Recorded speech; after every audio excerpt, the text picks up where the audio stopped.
রাধে কৃষ্ণ বন্ধুরা, কেমন আছেন আপনারা? আশা করি সবাই ভালো আছেন। আজকে আবার একটা নতুন ভিডিও নিয়ে হাজির হয়ে গেছি। ভিডিওটি শেষ অবধি দেখার অনুরোধ রইল। আজকের গল্প শরদিন্দু বন্দ্যোপাধ্যায় চুয়াচন্দন গল্পের দ্বিতীয় পর্ব। বেনের ছেলের নাম চন্দন দাস। বেশ সুশ্রী, চোখে লাগা চেহারা, বয়স 21-22। বুদ্ধিমান, বাকপটু, বিনয়ী। ছেলের যত প্রকার গুণ থাকা দরকার সবই আছে, বরং দেশে বিদেশে ঘুরিয়া নানা জাতীয় লোকের সহিত মিশিয়া আরও পরিমার্জিত হইয়াছে। বেশভূষা ও ঘরবাসী বাঙালি হইতে পৃথক। পায়ে সিংহলি চটি, পরিধানে চাপা রঙের রেশমি ধুতি মালসাট করিয়া পরা, স্কন্ধে উত্তরীয়, দুই কানে হীরার লবঙ্গ, মাথার কোকড়া চুল কাঁধ পর্যন্ত পড়িয়াছে, মাঝখানে সিথি, গলায় সোনার হার বণিক পুত্রের জাতি পরিচয় দিতেছে। চন্দন দাস অগ্রদ্বীপের প্রসিদ্ধ সওদাগর রূপচাঁদ সাধুর পুত্র। রূপচাঁদ সাধুর বয়স হইয়াছে, তাই এবার আর নিজে না গিয়া উপযুক্ত পুত্রকে বাণিজ্যে পাঠাইয়াছিলেন।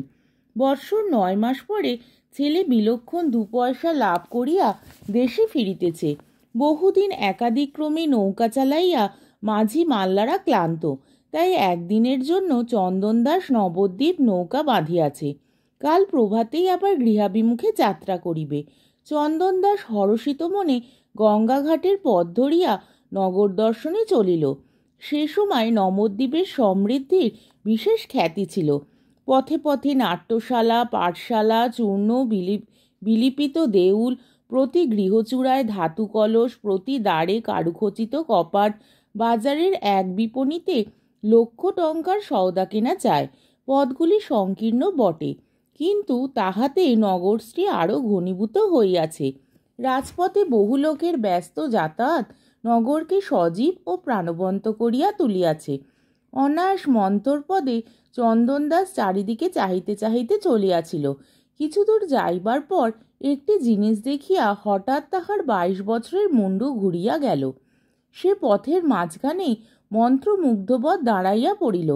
বেচারা চন্দন দাস 7 বছর পাড়ি দিয়াছে, কিন্তু সে বিদ্যাপতির কাব্য পড়ে নাই।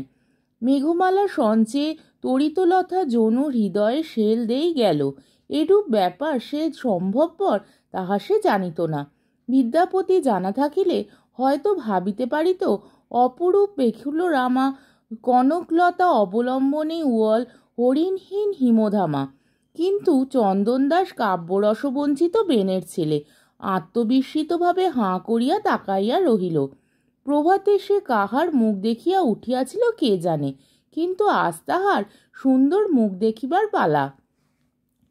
যাহাকে দেখিয়া চন্দন দাসের মুন্ডু ঘুরিয়া গিয়াছিল, সে মেয়েটি একজন বয়স্কা সহচারীর সঙ্গে ঘাটে স্নান করিতে যাইতেছিল। পূর্ণ যৌবনা ষোড়শী।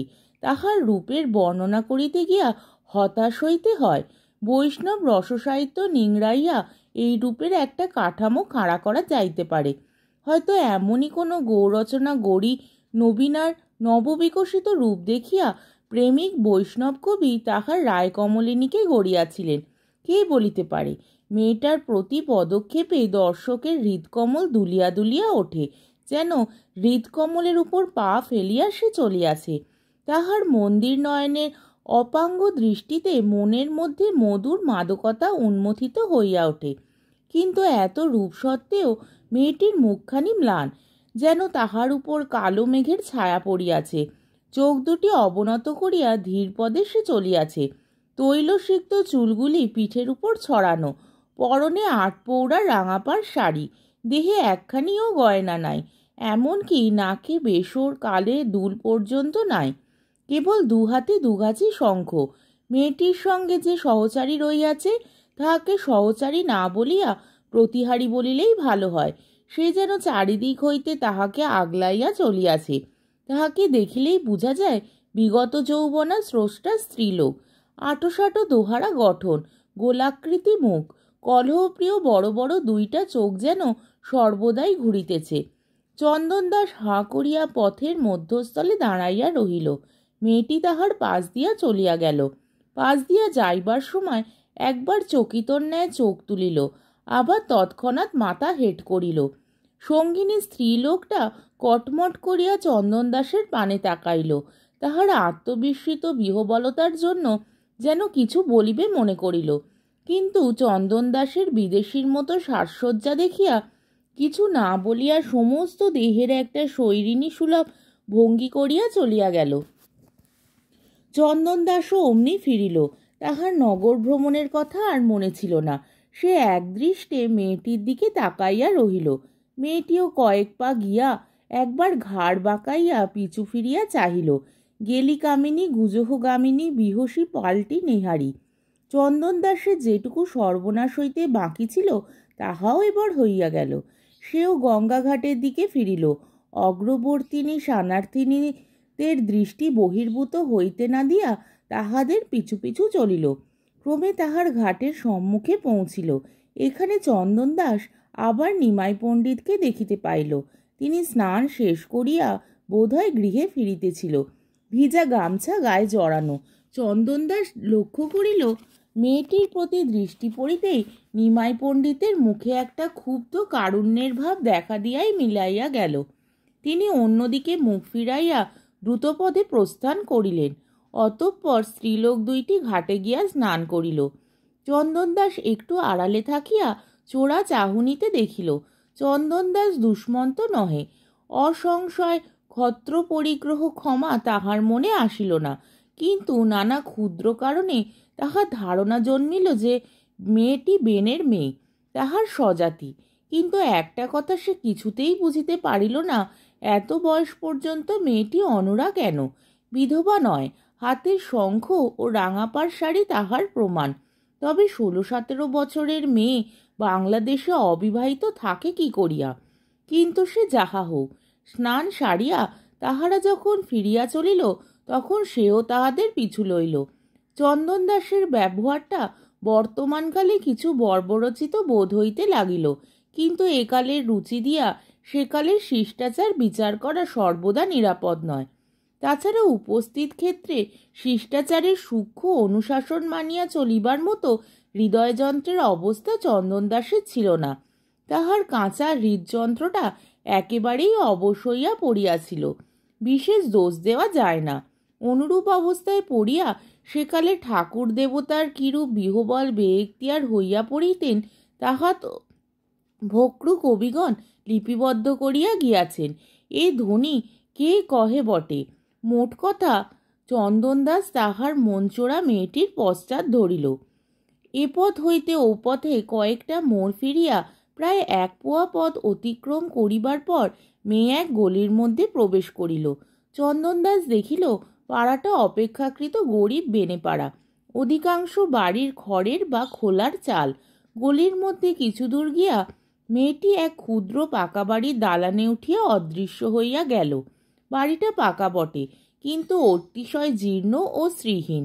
বাড়ির সম্মুখ হইয়া চন্দন দাস দেখিল দালানের উপর একটি ক্ষুদ্র বেনের দোকান। আদা, মরিচ, হলুদ, ছই ছোট ছোট ধামাতে সাজানো আছে। একজন বৃদ্ধা স্ত্রীলোক বেশাতি করিতেছে। দালানের পশ্চাৎভাগে একটি দ্বার, উহাই অন্দরে প্রবেশ করিবার পথ।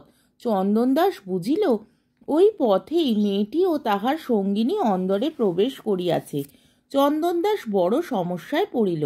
সে কোনো মতলব স্থির করিয়া ইহাদের অনুসরণ করে নাই। গুণের নৌকার ন্যায় অদৃশ্য রজ্জুবন্ধন তাহাকে টানিয়া আনিয়াছে। কিন্তু এখন সে কি করিবে? কেবলমাত্র মেয়েটির বাড়ি দেখিয়া ফিরিয়া যাইবে? চন্দন দাস বাড়ির সম্মুখ দিয়া কয়েকবার অলসভাবে যাতায়াত করিয়া কর্তব্য স্থির করিয়া লইল। তাহার হঠাৎ মনে পড়িয়া গেল, তাহার মা তাহাকে নবদ্বীপ হইতে ভালো চুয়া কিনিয়া আনিতে বলিয়াছিলেন। সে কথা সে ভুলে নাই। আজ নগর ভ্রমণের সময় কিনিয়া লইবে স্থির করিয়াছিল, কিন্তু চুয়া কিনিবার অছিলা এমনভাবে সদ্ব্যবহার করিবার এতক্ষণ তাহার মনেও আসে নাই। সে দৃঢ়পথে দোকানের সম্মুখীন হইল। মিঠা হাসিয়া বুড়িকে জিজ্ঞাসা করিল, হ্যাঁ গো ভালো মানুষের মেয়ে, তোমার দোকানে ভালো চুয়া আছে? যে বৃদ্ধ বেশাতি করিতেছিল তাহার দেহযষ্টিতে বিন্দুমাত্র রস না থাকিলেও প্রাণটা তাজা ও সরস ছিল। চন্দন দাসকে বাড়ির সম্মুখে অকারণ ঘুরঘুর করিতে দেখিয়া বুড়ি এই অনিশ্চিত ঘোরাঘুরির গুঁড়ো কারণটি ধরিয়া ফেলিয়াছিল এবং মনে মনে একটু আমোদ অনুভব করিতেছিল। পাড়ার কোনো ছ্যাকরা ছোড়া হইলে বুড়ি মুখ ছাড়িত, কিন্তু এই কান্তিমান সুদর্শন ছেলেটির বিদেশির মতো সাজ পোশাক দেখিয়া সে একটু আকৃষ্ট হইয়াছিল। চন্দন দাসের প্রশ্নের উত্তরে সে বলিল, আছে বই কি বাছা, এসো বসো। চন্দন দাসও তাই চায়। সে দালানে উঠিয়া জলচৌকির উপর চাপিয়া বসিল। জিজ্ঞাসা করিল, হ্যাঁ গো, তোমাদের বাড়িতে কি পুরুষ মানুষ নেই? তুমি নিজে বেশাতি করো যে? বৃদ্ধা নিঃশ্বাস ফেলিয়া বলিল, সে কথা বলো না বাছা। একটা বেটা ছেলে ঘরে থাকলে কি আজ আমাদের এমন খোয়ার হয়?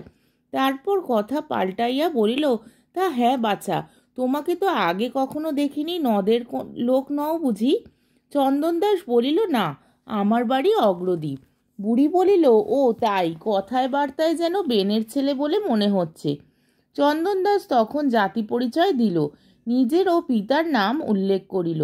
বুড়ো দুদণ্ড বসিয়া গল্প করিবার লোক পায় না। সে আহ্লাদে গদগদ হইয়া বলিল, ও তুমি তো আমাদের ঘরের ছেলে গো, সজাত। আহা, যেমন সোনার কার্তিকের মতো চেহারা, তেমনি মার কোল জুড়ে বেঁচে থাকো। কোথায় বিয়ে থা করেছ? চন্দন দাস কহিল, 13 বছর বয়সে বিয়ে হয়েছিল আই। 1 বছর পরেই বউ মারা যায়, তারপর আর বিয়ে করিনি। বুড়ি একটু বিমনা হইল, তারপর উৎসুকভাবে নানা কথা জিজ্ঞাসা করিতে লাগিল। চন্দন দাস কথা প্রসঙ্গে বলিল, সমুদ্রে গিয়েছিলাম আই, তা 2 বছর পরে দেশে ফিরছি। ভাবলাম নদে একদিন থেকে যাই। মার বরাত আছে চুয়া কেনবার, চুয়া কেনাও হবে, একটু জিরেন দেওয়া হবে। বুড়ি বলিল, তা বেশ করেছো বাছা, ভাগ্যিস এসেছিলে, তাই তো অমন চাঁদ মুখখানি দেখতে পেলাম। বুড়ি একটা নিঃশ্বাস ফেলিল, তাহার প্রাণের ভিতরটা হায় হায় করিয়া উঠিল। আহা, যদি সম্ভব হইত। চন্দন দাস এতক্ষণ ফাঁক খুঁজিতেছিল। জিজ্ঞাসা করিল, আই, তোমার আপনজন কি আর কেউ নাই?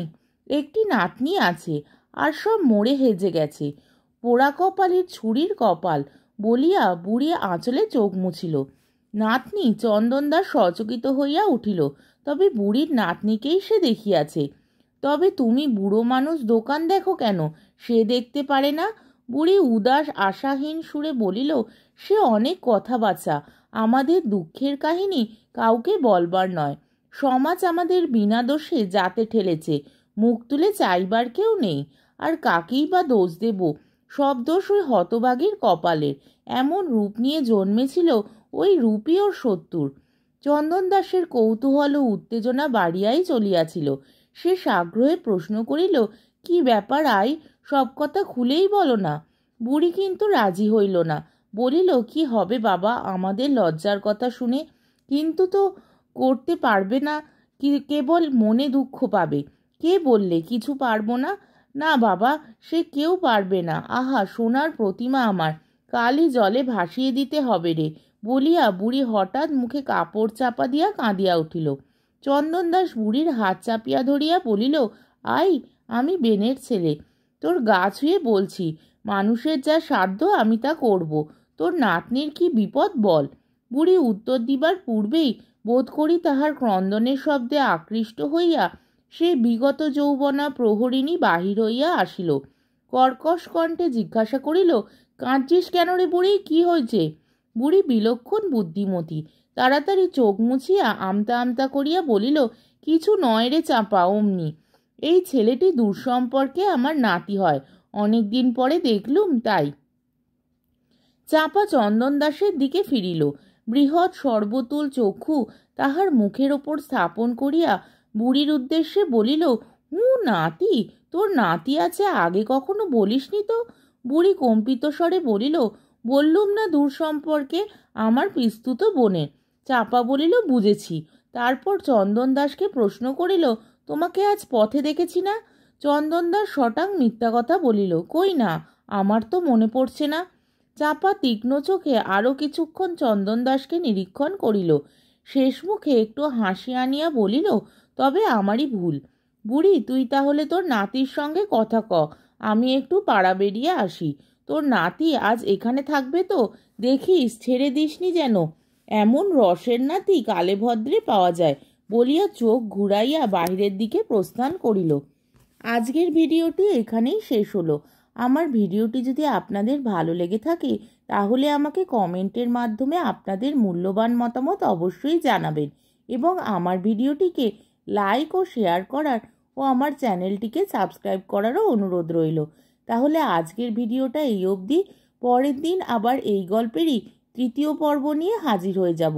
ততক্ষণ পর্যন্ত আপনারা সবাই ভালো থাকবেন, সুস্থ থাকবেন, সাবধানে থাকবেন এবং আমার ভিডিওটি দেখতে থাকবেন।